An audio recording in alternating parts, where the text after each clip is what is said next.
Hello friends, मैं हूं अनिल जोशी और स्वागत है आपका एजे फिजिक्स डोमेन में। अपने प्रीवियस लेक्चर में हमने इलेक्ट्रिक डायपोल के विषय में पढ़ा था और इलेक्ट्रिक डायपोल की एक्सियल लाइन में और उसके इक्वेटोरियल लाइन में हमने इलेक्ट्रिक फील्ड इंटेंसिटी निकालना सीखा था। आज हम electric field intensity at any point due to a short dipole पढ़ेंगे। इलेक्ट्रिक डायपोल की वजह से इलेक्ट्रिक फील्ड इंटेंसिटी निकालना सीखेंगे किसी भी पॉइंट पर। वो पॉइंट ना तो एक्सियल लाइन पर होगा और ना ही इक्वेटोरियल लाइन पर होगा। तो चलिए स्टार्ट करते हैं।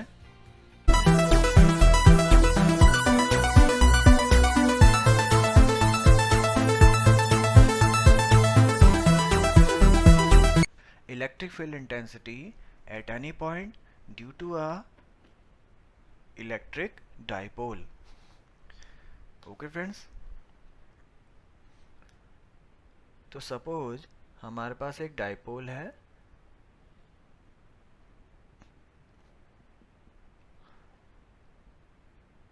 ओके फ्रेंड्स, तो ये एक डाइपोल है हमारे पास। ओके, ये डाइपोल का सेंटर O है और डाइपोल के सेंटर O से सपोज एक पॉइंट P है R डिस्टेंस पर। ये डिस्टेंस R है।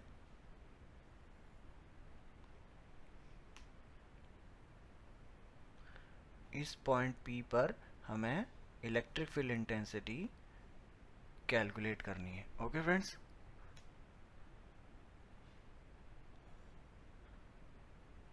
सपोज ये एंगल थीटा है। ओके, सपोज ये पॉइंट A है हमारे पास, ये पॉइंट B है। ओके,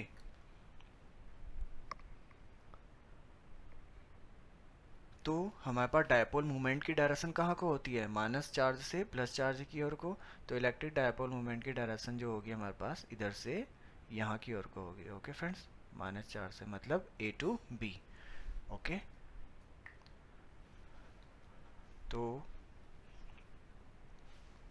स्टार्ट करते हैं say let A B be a short dipole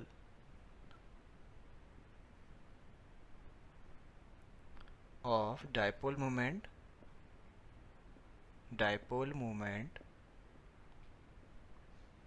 P। इसका डायपोल मोमेंट P है। ठीक है,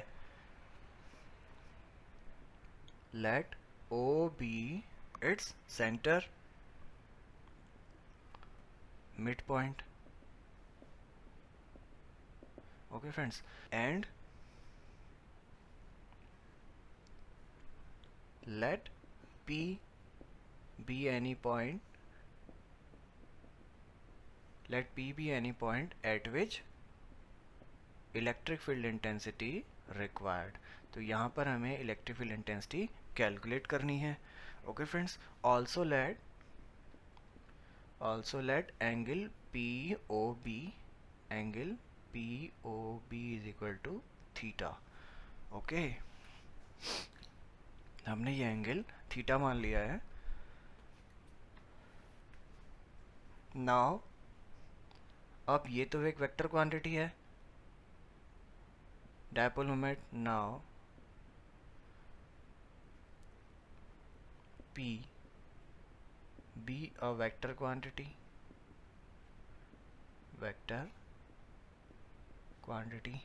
therefore it can be resolved into two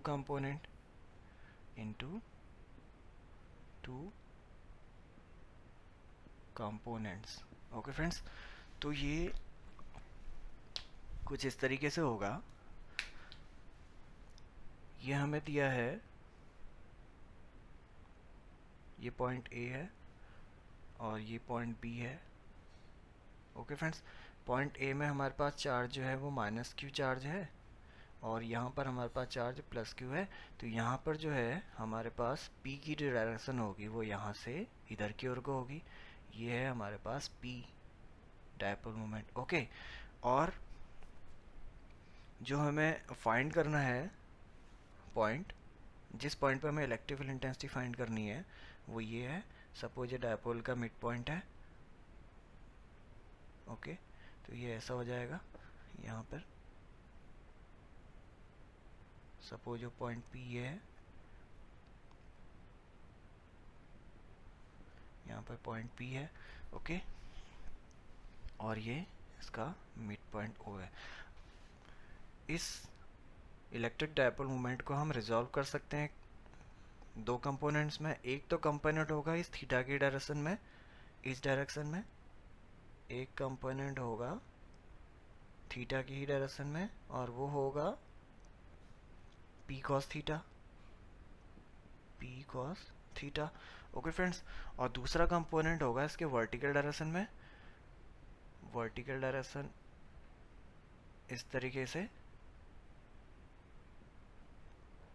तो वो कंपोनेंट कितना होगा, P sine theta, okay friends.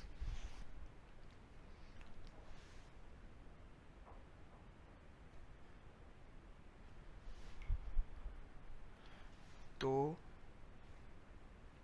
इस कंपोनेंट को हम लिख सकते हैं, इस कंपोनेंट को हम इसका नाम दे देते हैं ए डैश A1 B1, और इस वाले कंपोनेंट का नाम हम दे देते हैं A2 B2, okay friends.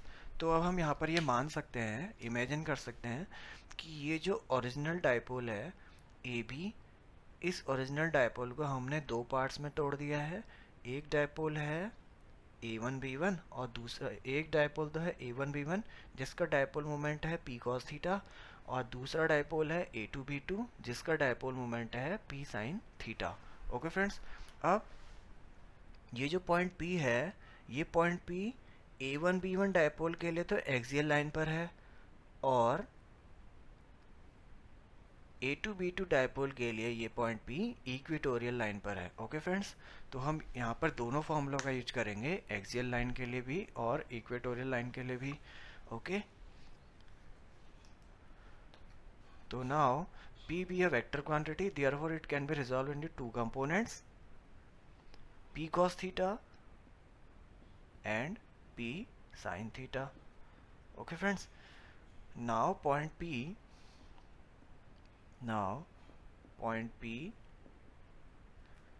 lies on axial line of dipole of short dipole A1 B1, ये वाला डायपोल। इस वाले डायपोल के लिए ये पॉइंट भी एक्सियल लाइन पर है, of short dipole A1 B1 of dipole moment, इसका डायपोल मोमेंट कितना है, P cos theta, okay friends. And also point P lies on equatorial line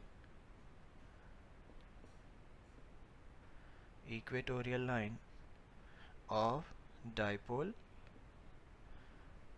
A2 B2 of dipole moment, A2 B2 dipole का dipole moment कितना है, P sin theta, of dipole moment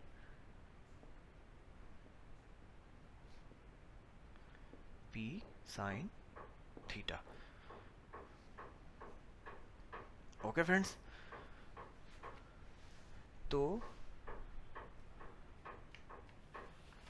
अब हम electric field intensity निकालेंगे at point P due to this dipole. Similarly electric field intensity निकालेंगे हम at point P due to this dipole, and finally at point P पर हम net electric field intensity निकालेंगे। तो वही रिक्वायर्ड एक्सप्रेशन होगा हमारे लिए एट एनी पॉइंट पर, okay friends. Now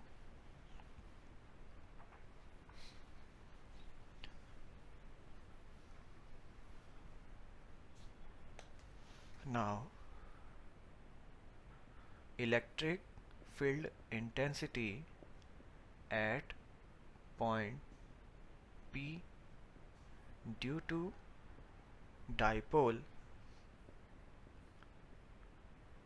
A1 B1, okay friends. A1 B1 की वजह से पॉइंट P पर इलेक्ट्रिक फील्ड इंटेंसिटी निकालेंगे। सपोज जी इसको हम E1 से डिनोट कर दे रहे हैं। अब A1 B1 के लिए तो पॉइंट P एक्सियल पॉइंट पर है, तो इसके लिए फॉर्मूला होता है हमारे पास, हमने प्रीवियस लेक्चर में पढ़ा था, 1/4πε0 2p अपॉन आर क्यूब। अब यहाँ पर जो ये डाइपोल है, इसके लिए जो p है डाइपोल मोमेंट, वो तो p cos थीटा है, तो यहाँ पर p की जगह आ जाएगा p cos theta upon are cube.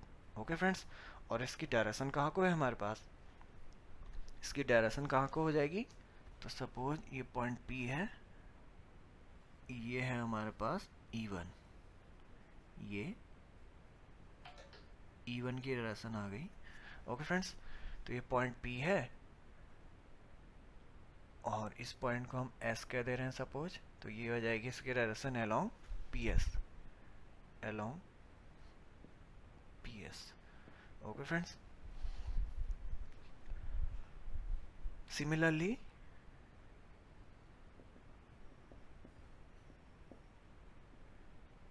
Electric field intensity at P due to dipole A2 B2, due to dipole A2 B2, इसको हम E2 से रिप्रेजेंट कर देते हैं। ये आ जाएगा 1/4πε0। अब A2 B2 के लिए तो पॉइंट P इक्वेटोरियल लाइन पर है, ठीक है, तो यहाँ पर फॉर्मूला होता है इक्वेटोरियल के लिए P अपॉन आर क्यूब। अब P इस वाले डाइपोल के लिए P कितना है, P साइन थीटा, तो ये हो जाएगा P sine theta upon are cube. Okay friends, और इसकी डायरेक्शन होती है डायपोल, इसके लिए इलेक्ट्रिक फील्ड की डायरेक्शन होती है डायपोल मोमेंट के ठीक अपोजिट, तो ये हो जाएगा इधर को। इस डायग्राम को मिटा देता हूँ, तो इसकी डायरेक्शन हो जाएगी ये। ओके फ्रेंड्स, ये है हमारे पास E2 की डायरेक्शन, E2। ओके, ये दोनों ही 90 डिग्री पर है। ओके फ्रेंड्स, सपोज ये पॉइंट हमारे पास Q है। ओके, तो इसकी डायरेक्शन कहाँ को हो जाएगी, अलोंग अलोंग पी क्यू के अलोंग इसकी डायरेक्शन होगी E2 की, ठीक है। तो देयरफॉर जो रिक्वायर्ड फील्ड होगा हमारे पास, नेट इलेक्ट्रिक फील्ड होगा, वो इस डायरेक्शन में होगा। ये है हमारे पास E net. Okay friends,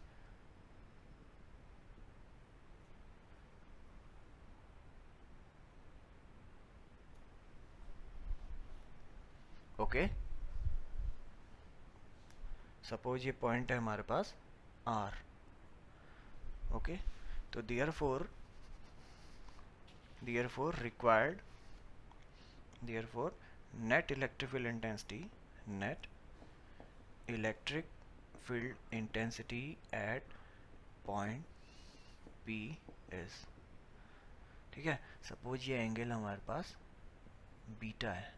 okay, तो नेट इलेक्ट्रिक फील्ड इंटेंसिटी निकाल लेते हैं यहाँ पे, तो ये आ जाएगा under root E1 square plus E2 square plus 2E1 E2 cos, इनके बीच में एंगल कितना है हमारे पास, दोनों वेक्टर क्वांटिटीज के बीच में 90 डिग्री है, तो ये जाएगा 90।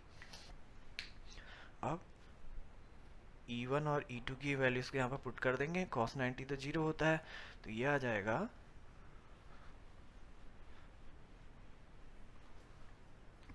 E net is equal to under root E1 square plus E2 square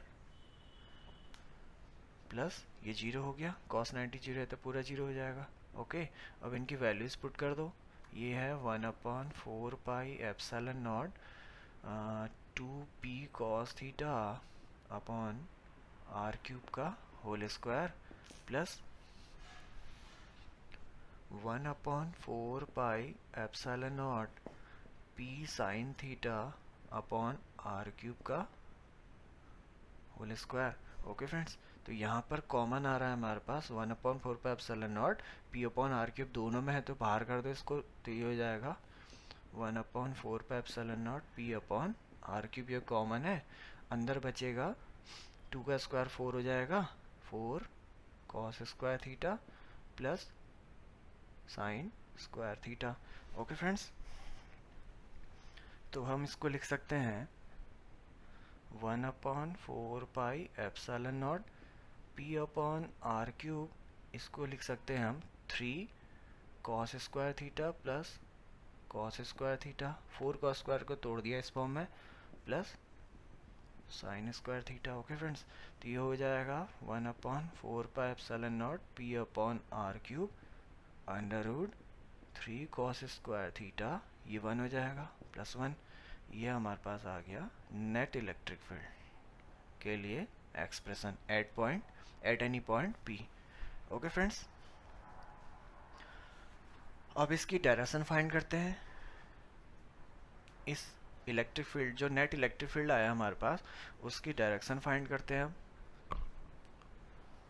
now direction,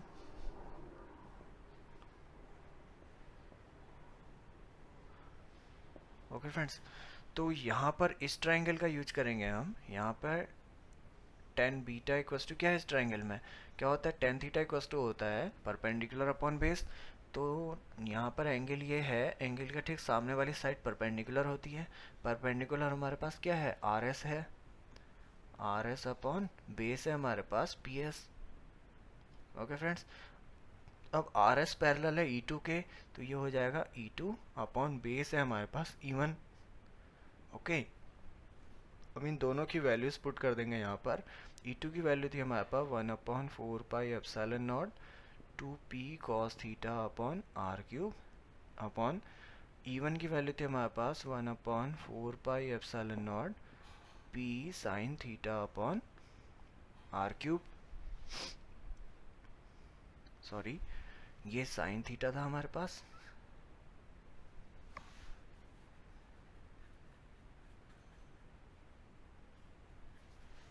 ये साइन थीटा था, p साइन थीटा, और ये था हमारे पास 2p cos theta. Okay friends, तो यहाँ पर से 1/4πε0 से 1/4πε0 कैंसिल हो जाएगा, आर क्यूब से आर क्यूब कैंसिल हो जाएगा, p से p कैंसिल हो जाएगा, तो ये आएगा हमारे पास, ये आ जाएगा tan beta equals to 1/2 tan theta. Okay friends, तो इससे हम डायरेक्शन भी फाइंड कर सकते हैं इसके लिए, इसकी अगर हमें थीटा नोन हो तो हम ये नेट इलेक्ट्रिक फील्ड की यहाँ पर डायरेक्शन भी फाइंड कर सकते हैं इस एक्सप्रेशन से। ओके फ्रेंड्स, तो एट पॉइंट पी हमारे पास जो इलेक्ट्रिक फील्ड इंटेंसिटी आई वो आई 1/4πε0 p upon are cube under root 3 cos square theta plus 1। ये तो है हमारे पास net electric field intensity at point P, and इस नेट इलेक्ट्रिक फील्ड इंटेंसिटी की डायरेक्शन है बीटा, वो हम इस फॉर्मूले से फाइंड कर सकते हैं। ओके फ्रेंड्स, तो अब इसके कुछ स्पेशल केस पढ़ लेते हैं। स्पेशल केसेस,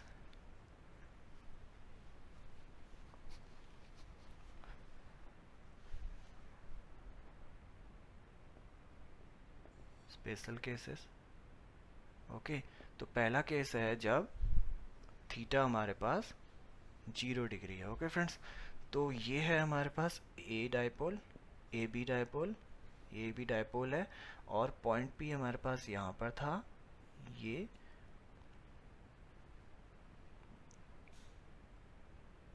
मिड पॉइंट है ओ, ठीक है, ये थीटा है। अब जब थीटा 0 होगा तब ये पॉइंट पी हमारे पास एक्सिस पर ही आ जाएगा डायपोल की, इस यहाँ पर कहीं पर आ जाएगा पॉइंट पी। तो इस केस में क्या होता है, हमारे पास एक्सप्रेशन था नेट इलेक्ट्रिक फील्ड इंटेंसिटी का 1/4πε0 p upon are cube under root 3 cos square theta plus 1। Okay, तो थीटा की जगह यहाँ पर हम रख देंगे 0, तो ये आ जाएगा 1/4πε0 p upon are cube under root 3 cos 0 होता है 1, तो 3 + 1 हो जाएगा ये, ठीक है। थीटा की जगह यहाँ पर 0 पुट करेंगे तो cos 0 की वैल्यू 1 हो जाएगी, तो ये 4 हो जाएगा यहाँ पर। तो ये आ जाएगा 1/4 पाई एप्सिलॉन नॉट p/r³ √4, ये 2 हो गया, तो ये आ जाएगा 1/4 पाई एप्सिलॉन नॉट 2p/r³।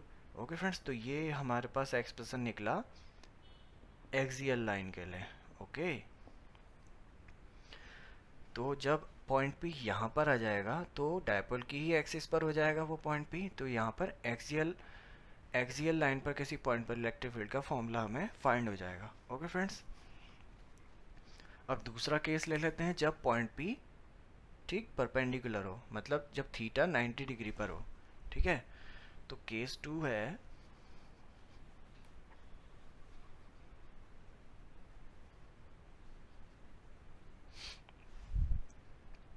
दूसरा केस है जब थीटा इक्वल्स टू 90 डिग्री।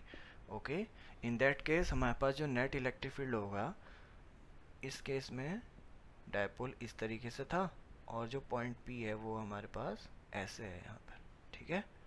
तो यहाँ पर ये 90 डिग्री हो जाएगा थीटा की जगह पर, तो ई नेट कितना हो जाएगा हमारे पास, फॉर्मूला था 1/4 पाई एप्सिलॉन नॉट p/r³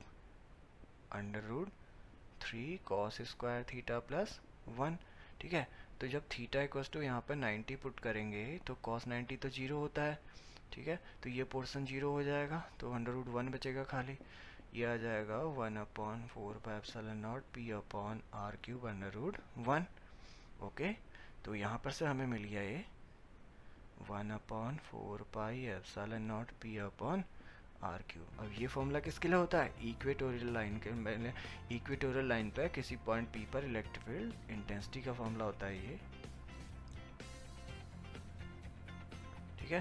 तो या इस केस जब थीटा इक्वल टू 90 रखेंगे तो हमें इक्वेटोरियल लाइन पर किसी पॉइंट P पर इलेक्ट्रिक फील्ड इंटेंसिटी का फॉर्मूला मिल जाएगा ड्यू टू डायपोल, और जब थीटा इक्वल टू 0 रखेंगे तब हमें एक्सियल लाइन पर किसी पॉइंट P पर इलेक्ट्रिक फील्ड इंटेंसिटी का फॉर्मूला मिल जाएगा due to a short dipole.